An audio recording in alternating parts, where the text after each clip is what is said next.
Hi everyone, my name is Dawson. I'm a recent graduate of the GCU School of Nursing here in Phoenix, Arizona.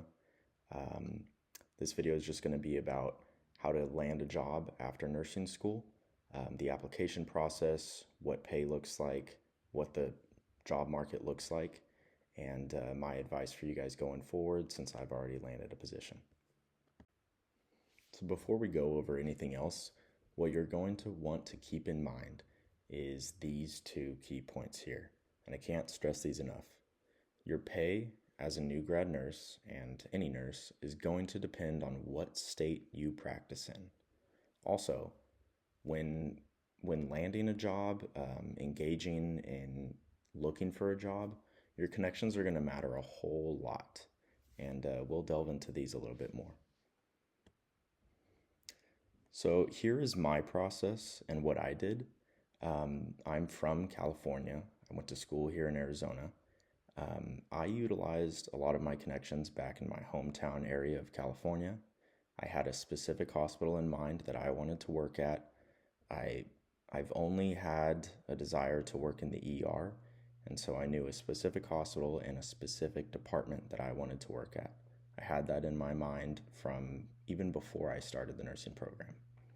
So what I did is I checked the job website, and I also kept up with connections back home regularly throughout the last 2 semesters of the program, because I wasn't really sure when they were going to post the new grad residency position.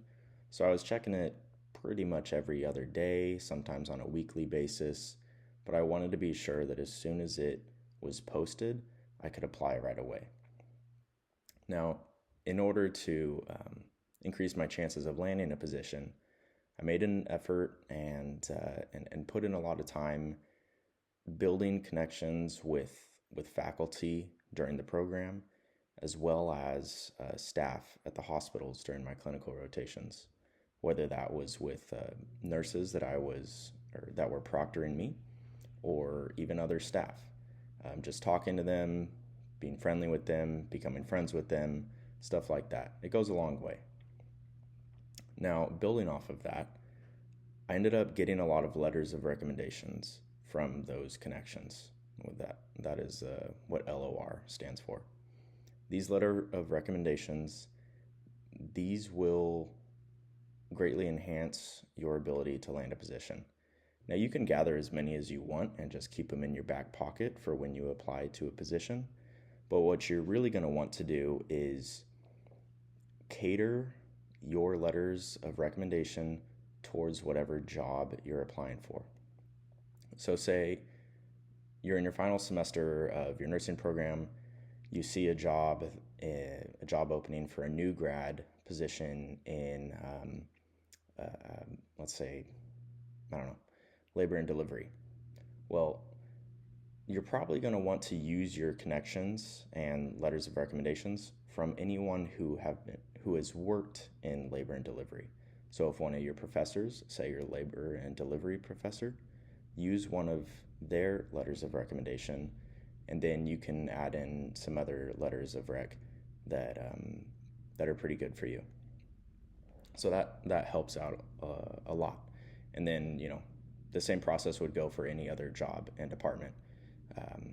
If you're applying to an ER new grad position, then use a professor that's been working in the ER, stuff like that.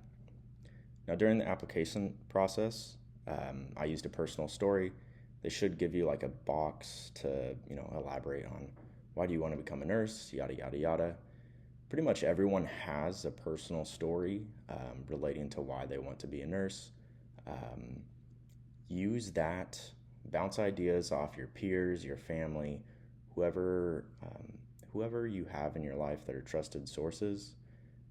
Bounce that story off them, get their feedback, and then if you have anyone that you trust in the program, just ask them like, hey, I'm writing this story for this job application. Can you review it? Just make sure it looks good from another perspective.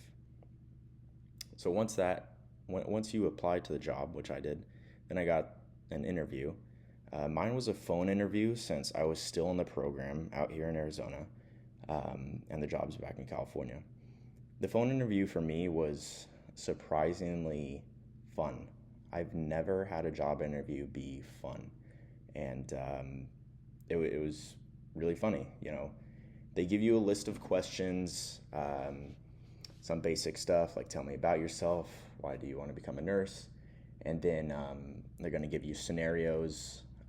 Typically, at least for my position in the ER, it was a lot of scenario questions based on stroke, patient safety, sepsis, really serious issues like that are pretty prevalent within the ER. I did a lot of practice work, studying up on that material before the job interview, and I did really well. But if you can be very personable and genuine during your job interview, that's going to go a long way. Because even if your paperwork is less than ideal, if your personality shines well above your paperwork, that's all they're going to look at. Because they want someone, like these are going to be your coworkers. They want someone that they can get along with, because the rest of it, they can train you. We're all new grads. They can train you up, but they can't really train your personality, So if you can laugh with your interviewers, like for me, I had a panel of, I think, 4 or 5 interviewers, and there were some jokes, thrown around. We were laughing. It was we were having a good time, all of us. So if you can do something like that, it goes a long way and sets you apart from other candidates. So now, in my current position, I'm an ER RN, BSN, and I'm starting here in, I believe it's 1 week. So yeah. All right, so here's what you can do in nursing school while you're still in the program. Now for me, I had a massive spreadsheet of a timetable that I had set for myself of, okay, I need to get all my letters of rec done by this month. I need to start applying for jobs in this month.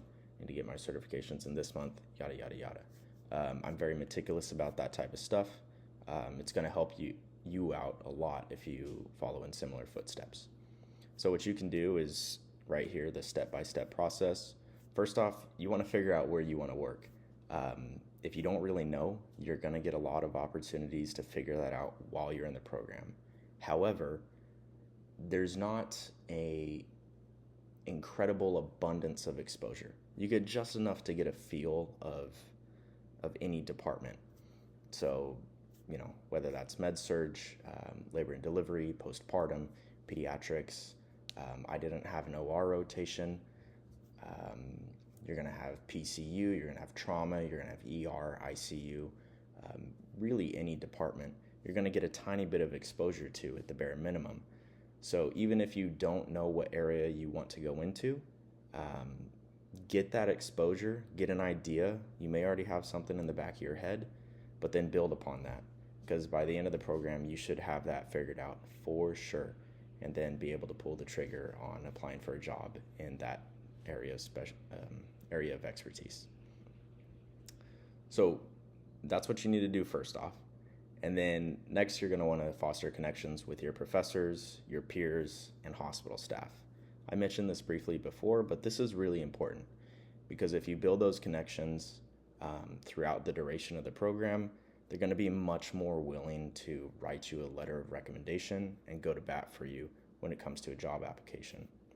Now, for example, some of your professors may still be practicing nurses at hospitals in the area, so they very well may have great connections for you and will go to bat for you to the hiring board and say, hey, I got this nursing student that I really like. They're going to be applying here soon. Just keep a lookout for their name. So definitely put a lot of emphasis into that. Building off of that, you're going to get letters of recommendation from them during the last 1 to 2 semesters. I did all of mine in the last semester. Some people got them in third semester and fourth semester. That's really up to you. But you want them to be pretty fresh, and that's why it's important to keep those connections that you may have started with professors, peers, and staff back in semester 1. You don't want to let those connections go by the wayside. Once you have those letters of recommendation, just keep them in a folder on your computer, And then you want to spend some time building out your resume and cover letter. Typically, a lot of programs have this built into their final semester, where there's like assignments to build your resume and cover letter. You want these to be professional, short, sweet, but definitely professional. Then you'd want to locate places that you'd like to work. So here in Arizona, you have several different hospital systems: Banner, Honor Health, Dignity, Mayo, and then you have Valleywise, which used to be County. Figure out which hospital system you'd like to work. You may not particularly care, and that's okay, but it kind of does matter because different places have different standards of to which they'll train nurses. There may be a little bit of a pay differential between different hospital systems. So keep that in mind. You can look up a lot of that information and you'll learn more as you get through the program. But my advice to you would honestly be contact hiring managers after figuring out where you would like to work. If you can find them, contact them. That way they'll be familiar with your name. It could just be a short phone call or message on LinkedIn or whatever if you find them. And just say, hey, my name's so-and-so. I'm going to be applying to you guys soon. Just wanted to quickly introduce myself, stuff like that.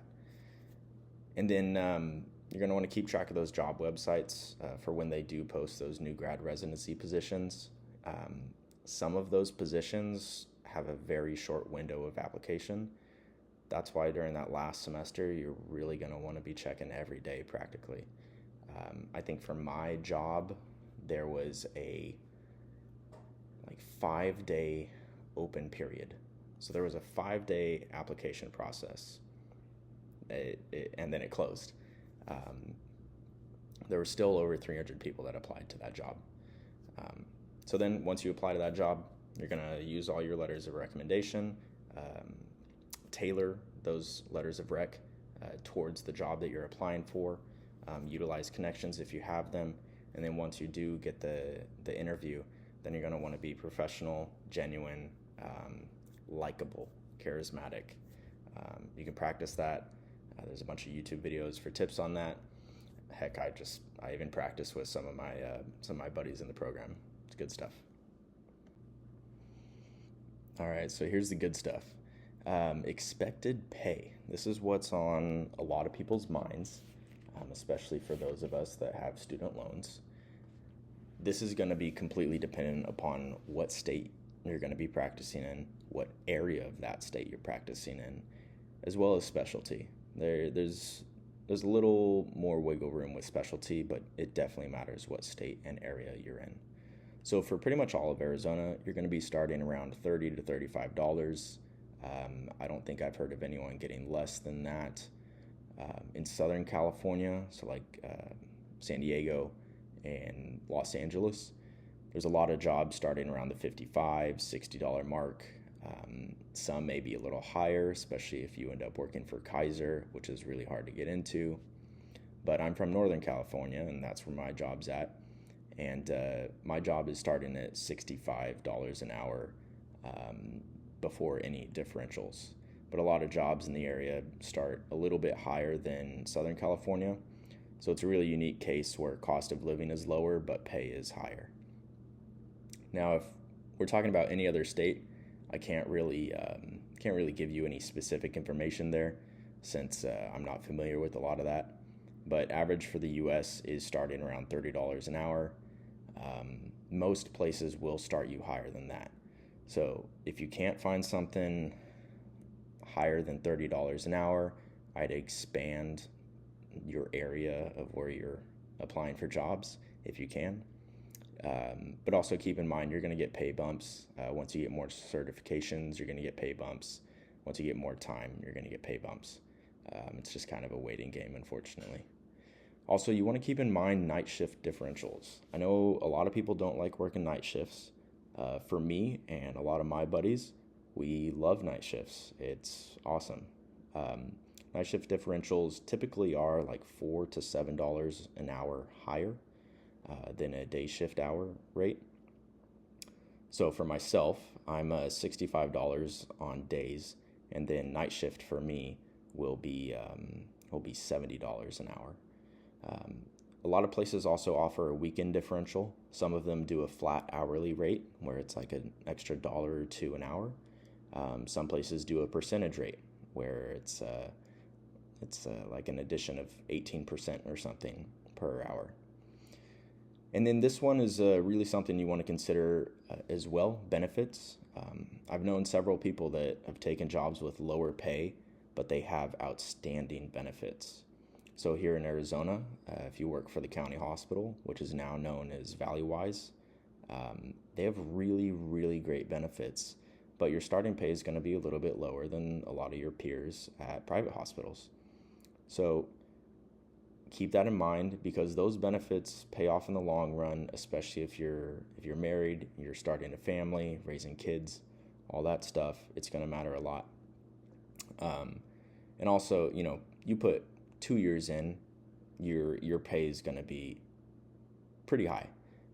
One of my friends, she started on an L&D department like 2 years ago, and she started about $32, but she had really good benefits.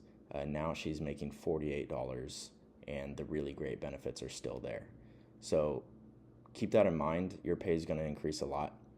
But yeah, this is what you want to keep in mind, and these are just some generalized figures for you guys. So once you land a position, pretty much every new grad position is going to have a residency. This is going to be a period of time where you're undergoing training as a new grad. They're going to teach you a lot of the fundamentals. You're going to have classroom training, simulation lab training, patient care training where you slowly build up to a full patient load. The time frame for this varies a lot. Mine, for example, is 30 weeks. I have another buddy where he's also working in the ER, and his is only 24 weeks. And I also have another buddy who's working in a different department, and his residency time is only 8 weeks. That's a little crazy to me. But there's a lot of variance there. But I would honestly be careful of places that don't have a residency program, because at that point they're just throwing you to the wolves right there. You're swimming with the sharks right off the jump. That's not safe for you. That's not safe for patients. However, though, a nice thing is, for most places, you get a pay bump after you complete training. This is pretty standard across the board. I can't tell you an exact figure because I don't know myself, but it is a small pay bump, so that helps a lot in the long run. And then I know a lot of people that want to work in the ER or ICU, but most hospital systems don't have a direct pipeline from new grad to ER or ICU. My hospital that I'm working at does, along with a few others. It's more on the rare side, since most places want you to spend 12 months within a different department, like a PCU or a med-surg unit or something like that. So if you do want ER and ICU, and you can't find one with a direct new grad position, then expect to do a little bit of time in a different department, hone your skills, but be ready to later on apply to the ER and ICU.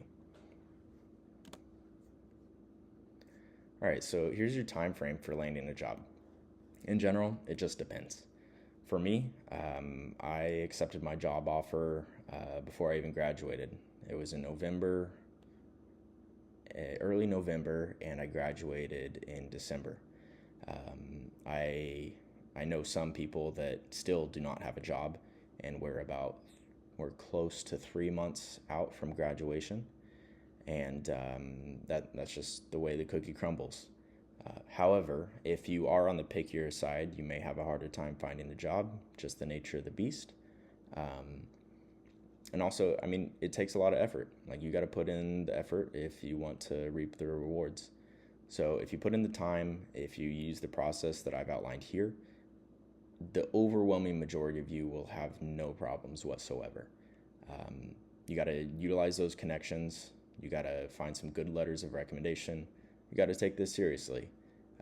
If you want to goof off, you're going to have a little bit of a wait until you start working and making some money. But other than that, your time frame should be pretty short. I think there's only 2 people that I know of who don't have a job yet, out of the 60 or so of us that graduated in December, and it is now middle of February. So you're likely going to be in that boat where you have a job already and you're starting work within 2 months after graduating. All right, so I think I covered everything. I sat here for a while trying to figure out if there were any other areas that I forgot to add, but I think that's pretty much it. If you think I did forget something, just let me know. I'd be happy to answer it in the comments below. If you do need to get in touch with me, my cell number is 209-704-2604. You can hit me up on text or give me a short call. I'm happy to help out with anything, give you my advice, and just trying to be helpful in any way I can. But if you need anything, you know where to find me, and good luck, everyone.